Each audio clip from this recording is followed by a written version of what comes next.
61st question is, in the reaction, this is the reaction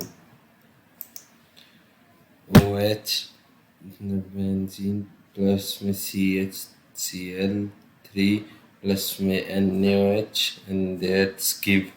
If we react these three, it will give this O negative Na plus CHO benzene. So the electrophilic involved is, so we have to determine which of the electrophile is involved.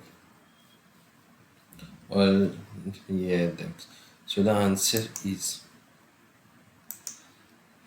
dichlorocarbene CCl3 is involved, CCl2 is involved.